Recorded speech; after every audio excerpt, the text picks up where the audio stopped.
boy. C'est bon. Oh. Aïe, viens, maman. Je prends mon jeu là. Non. Ça va la femme. Ah, l'autre, la femme, elle a raison. Mais la pire. Enfin, elle vient quoi, l'homme, comment il est là? C'est bon. Pikachu. Ok, à ma journée. Papa m'a recommandé bon. Non, bon. M'a recommandé. On doit pas mettre. D'accord. Ok, il faut. M'a recommandé. C'est bon. Ma caille. Papa m'a dit. Et chiri. Bagavon. Ani ba plonu la mo jire. Taïwa. Ok. Allez, mi restaurant de dernier boula. Tu es quoi? Oh, nice. Les gars, papa. Où M'a recommandé. Encore. Konya doglo. À Donglo. M'a recommandé. On a le dieu à mer.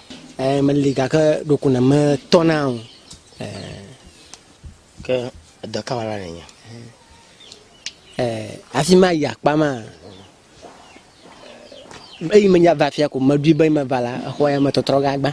Les gars, d'agir de Kawala Nenya. Bara ku capitaine mani. Capitaine Nenya. O ma gbana ho mi wona jipi mi kpana chekle no. Capitaine quoi, capitaine alors. D'ailleurs, il y a des vignobles. Mara ko. Ouais, c'est ça. Mara ko. Ouais, c'est c'est bon. Ma bonne oeil. Ma bonne c'est ça. Mara ko. Ba bleno. Oh, ai manya ba fia fia ko. Wa ku sa ko bangu shangnu asa go mara. A ho ya ta mastali ogba. Ka ka ma troga ma belle. Vista. Jinki na kwara. Ah, ka gbona le. Non, c'est bon. Papa. Donc, on a bien. Carpenter menya baleke magunu. Ba duba ma to ho ya kata akba. Ba wana ngusang troga la fama jik mo kata kala ko ma mi adolio kata. Ta ogno ba faire ma capitale bana. Oh, c'est man. Nani wana ni. Nani. C'est man tonye nani. Dekaji. Papa. O wa ji kofia. So la ji kofia. Papa. C'est man ma yu ashi tu mo dia. Dekaji na iwa ji kuji kuma bi ne. C'est man wa jolongo. Jola ma bugalo. Jolongo no. Eh va. Oh va. Eh pour capitale, va là. Va. Eh pour bari. Nenyi ba ebe adesu. Après nga de ma boa. La que pour ne me. Me son de pas là-bas. Ni ana son de me. Adialo. Hey, Pofi. Adialo. Hey, Adialo. So baji. Nemba le pot de dia. Yeba luvo. Va yin tata luvo. Esia. Be. Nemba le pot de dia ba luvo. Va yima tate enseignant. Ah? Nema nyoncho jima makapita jimalo. Mabanga. Baya masa. Ngaji mabanga moncho ngaji jimalo. Nyamaji capital. Nyamaji nka. Nyamaji nka. Kaka mahlade eton aju. Wa. Papa. Nada. Wa marela ju ma kwena ramu. Abemeka osofo. Siti. Anya mere kwena ramu, wa mere kwena ramu na tu ya. Anya mere ko lo le du ya me. So wa marela ju ma kwena ramu. Ayo kwena ramu mbele. Bonela doji. Gavanyo, me la kperemju. Ke wonye do sofa lo me katonji. Sinyo aba me de lo. Number, ni manya number. Ma nya nwe de gbona. Amu do le mma on fiaro. O no yo ko. Hello.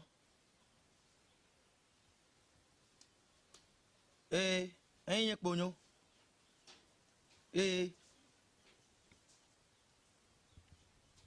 Me ko agbanla enye ve. O vira. Ah? Mava. Akamo.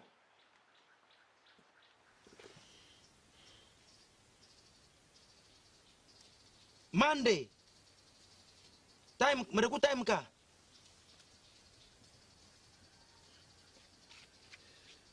Eh. Ok, mon enfant, ma va. Yo, akpegaga. Vinyaka. Banyadela. Amiela yi. No viwo, yele yi. Ah, yele yi. No. Oyom la. Edouard. Obe ma va dora gbe gasieke. Obe wa odudu pona gasieke. Na o musa nti koko. Kama je dogo mo. Ole yi. No viwo. Ah, no viwo. Yele yi. Obiela yi. No viwo. Ah, no viwo. Yele yi. Eh. Mi vovo. Minya. Ma drando do nyaro. Ma drando do nyaro. Mi vovo yero apela vinyea. Me gbolona ode vinyea. Papa yeli. Semanu tonya. Semanu nya. Papa. Semanu chugove fianya. Papa. Semanu de katonya. Oh, papa. Oh, ejoji na lo ne ma jiware. Enya vogento. Papa ante yako. Semanu. Papa. Susure tamoyodo. Susu tamoyodo nyeba. Akpoba agbami le fia. Esesegebo chugbeje nwiya. Na la pon chude fia ko. Alors je suis en train de dire que je ne pas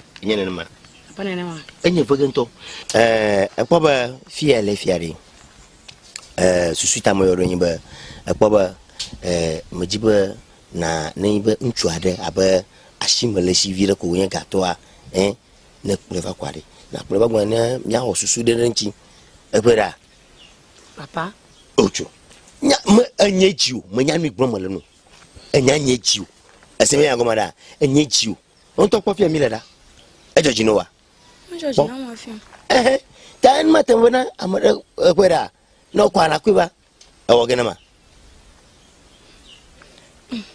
ewoge bam debi ala nyo mi molu ni atare segrare anu kuware magakpona no pa manyenye lo ma papa obo nto enyade semanu toy da a George nambale makronya la hoy asa ko mara ta nka o mala khama ya magaze makroma da pere adapno hena da plan yina yi nyere dire ko fia George nto sia yi na we wonu na chachacha sia pa mama bu nyon no mai bana bu nu o ta yina sia Vitonya papa semanu de viare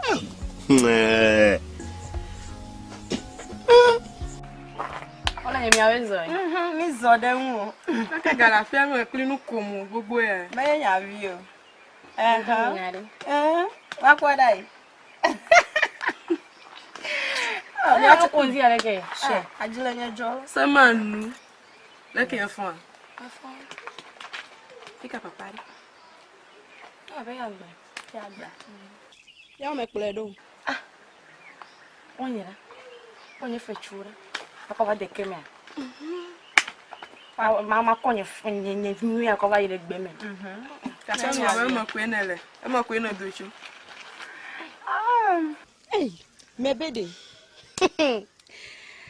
nicho me po le moji le fimi le guide me nyapa be na de le ji ga ke me jibe ba bia to nya tefe me ga me me dibe na ka ha cho me ga blame you oh allo newcomer yeah emi do toma funu a okay funu enye me vaina ya o be me nya pono me blende ni me glo na la fe wa we ka nya mi abanya gbogbo me da na fu ori na mi ku esre ka ku ele mi ta bele ke ya vaina benyam enye e ko ene kawando sigbe e cho mele ganya le papa oh e no e ganya ye de mele afa me ko ya no nye dinya yo mbe ma ba fle nu fa me On tient des yams quand il me hot d'eau. Mais va y comme tu dis que va tout vous. Et tu n'es pas vous à la violon. Et y a quoi? Et yon ba me wa ya so. Ni ma den me ne o. Ya ko me wa etere. E bi am namba kabanto. Fia me mi Togo. E ko denye un. E ko. Nunca o deu. Não lhes a ordena mão. O é que é cash ye go. On te ya de me fie kai. Também mais isso, Oh, meio. Ah. E fira, me deu culo. a me akoga na we. Me konwa ne. Afimi ado fimi de jabagba. Afimi ado fimi de. E je be gani yingore alo. She. Ezo e ga vire ko awola. Awolo. Lele no me ke.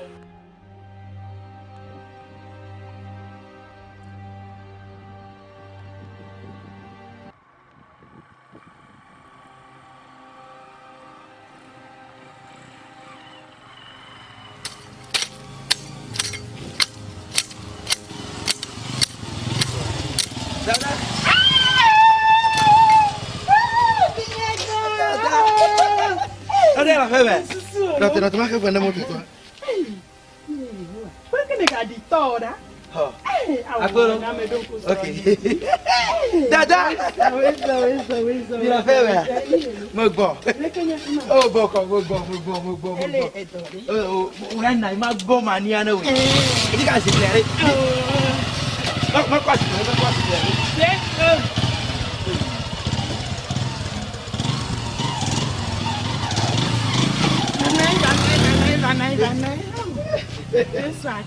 Dada. Yeah. Oh, la femme, madame. Oh, kakede na me ga don ku toji. Oh, dada me ga Depois ga di la. Oh, aí beli como o todo vamos não lá. Merci. Dada la femme. Lo ko gbo do. Egbe na lo. Ebe a on vi ya on vi Ngo ko. me le fofo pa spray o de tanye to me le ngo video. Oh, akpe. Ya.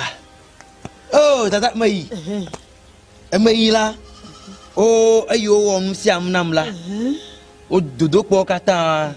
O bo siam ele nuit. Ta atoa me kwe. Amen. Fifi la me zoom. Afoto. Bonyo. Me gagner ponyo. Kanyo. Mba foto ponyo. Me gagner na to fi ponyo.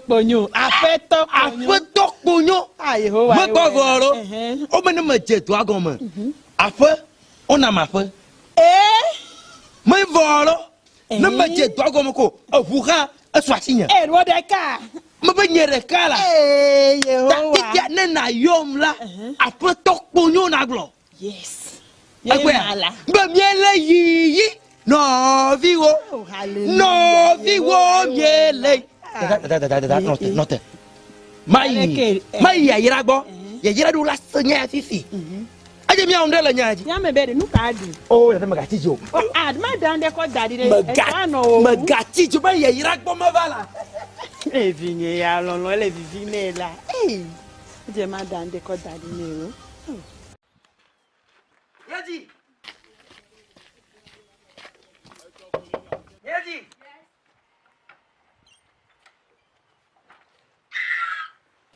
Oh, Yaji lolo.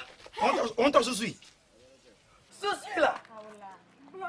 Bon, ne soucie. Anya fi mo tore soucie là. Oh, mais. Yaji. Agbe mo so foto ponyo. Là. Voilà.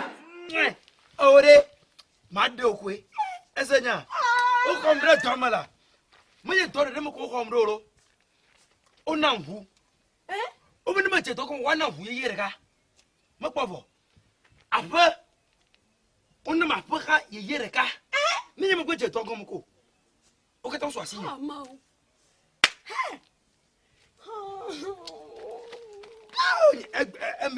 Mi rura pọ̀ jíjọ.